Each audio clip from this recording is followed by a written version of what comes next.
আসসালামু আলাইকুম। মজার আধুনিক রান্না চ্যানেলে নতুন আরও একটি রেসিপি দেখার জন্য সবাইকে আন্তরিক অভিনন্দন। একেবারে সহজ পদ্ধতিতে বিস্কুট রেসিপি শেয়ার করব। এভাবে বিস্কুটগুলো আপনারা একবার যদি বাসায় তৈরি করেন তাহলে দোকানের সব বিস্কুট ফেল করবে, এতটাই সুস্বাদু হয়েছে।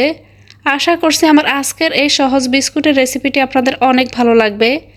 এখানে বিস্কুট তৈরি করার জন্য একটি বোলের মধ্যে নিয়ে নিলাম একটি ডিম। এবার এখানে আমি দিয়ে দিব আধা কাপ পরিমাণ চিনি। আপনারা আপনাদের টেস্ট অনুযায়ী চিনিটা এখানে কম বা বেশি করতে পারেন। সাথে দিয়ে দিব 4/3 কাপ পরিমাণ বাটার। তো বাটারটাকে এখানে আমি মাইক্রোওয়েভে গলিয়ে নিয়েছি। আপনারা চাইলে এখানে বাটারের পরিবর্তে তেলটাও নিতে পারেন। সাথে আমি এখানে দিয়ে দিব অরেঞ্জের যে পিল বা জেস্ট সেটি। তো এখানে একটি গ্রেটার দিয়ে আমি অরেঞ্জের কিছুটা চামড়া এভাবে গ্রেট করে দিয়ে দিব। তো এখানে আমি এটুকু অংশ এখানে গ্রেট করে দিয়ে দিলাম। সাথে দিয়ে দিলাম আধা চা চামচ পরিমাণ লবণ, 1 টেবিল চামচ পরিমাণ গুঁড়া দুধ, 2 টেবিল চামচ পরিমাণ শুকনো নারকেল। শুকনো নারকেলটা হাতের কাছে না থাকলে বাদ দিতে পারেন। এবার হ্যান্ড হুইস্ক দিয়ে খুব ভালোভাবে এগুলোকে মিশিয়ে নিব। যতক্ষণ না পর্যন্ত চিনিটা খুব ভালোভাবে গলে যায় ততক্ষণ পর্যন্ত মিশিয়ে নিলাম। আর এখানে অরেঞ্জ থেকে আমি অর্ধেকের অর্ধেক আমি অরেঞ্জ এভাবে রসটাকে বের করে দিয়ে দিব। তো সরাসরি আমি এখানে অরেঞ্জের জুসটাকে এভাবে দিয়ে দিলাম। আবারও এগুলোকে হ্যান্ড হুইস্ক দিয়ে একটু মিশিয়ে নিব। এবার এখানে আমি দিয়ে দিব ময়দা। তো আপনারা চাইলে এখানে ময়দার পরিবর্তে আটাও ব্যবহার করতে পারেন।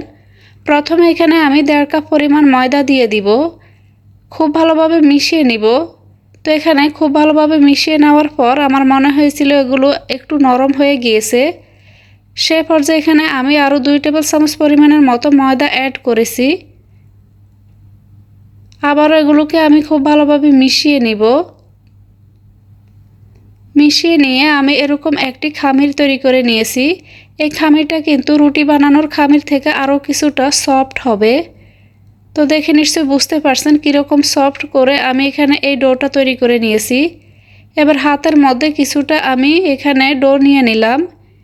এবার হাত দিয়ে এভাবে গোল করে 2 হাতের তালুতে রেখে হালকাভাবে এভাবে শেপে আমি স্যাপটা করে নেব। তো স্যাপটা করে চারপাশ থেকে একটু হালকা হাতে শেপে এটিকে আমি গোল করে নিব। এবার একটি নাইফের সাহায্যে এভাবে দাগ দিয়ে আমি একটি ডিজাইন করে নিব। তো আপনারা চাইলে আপনাদের পছন্দ মতো অন্য যে কোনো ডিজাইনে কিন্তু এই বিস্কুটগুলো তৈরি করতে পারেন। একেবারে সহজভাবে একটি ডিজাইন করে নিলাম। ঠিক একইভাবে বাকি সবগুলো বিস্কুটের ডিজাইন আমি তৈরি করে নেব। তো বিস্কুটগুলো যেই পাত্রে আমি বেক করব সেখানে একটি বাটার পেপার বিছিয়ে আমি বিস্কুটগুলোকে 1 ইঞ্চি দূরত্ব রেখে এভাবে সাজিয়ে নিলাম। এবারে বিস্কুটগুলোকে আমি 180 ডিগ্রি সেলসিয়াসে প্রিহিটেড ওভেনে 20 মিনিটের মতো বেক করে নিব।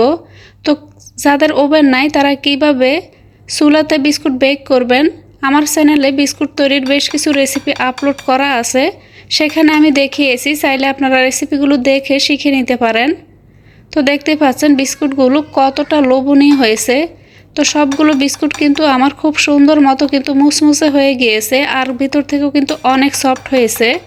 এই বিস্কুটগুলো আপনারা একবার বানিয়ে 2 মাসের মতো সংরক্ষণ করতে পারবেন। এবার এগুলোকে একটা প্লেটে নিয়ে নিচ্ছি। এখানে অরেঞ্জের যে ফ্লেভারটা দেওয়া হয়েছে, বিশেষ করুন বিস্কুটগুলো এতটা লোভনীয় আর এতটা সুস্বাদু হয়েছে যে দোকান থেকে কেনা বিস্কুটও কিন্তু এতটা মজার হয় না। ভিতর থেকে সফট আর উপর থেকে কিন্তু অনেক বেশি ক্রিস্পি হয়েছে। রেসিপিটি ভালো লাগলে প্লিজ চ্যানেলটিকে সাবস্ক্রাইব করে রাখবেন। আর যারা অলরেডি সাবস্ক্রাইব করেছেন তাদেরকে মন থেকে অসংখ্য ধন্যবাদ। এভাবে এই বিস্কুটের রেসিপিটি বাসায় একবার হলেও ট্রাই করে দেখবেন। ছোট থেকে বড় সবাই অনেক পছন্দ করবে।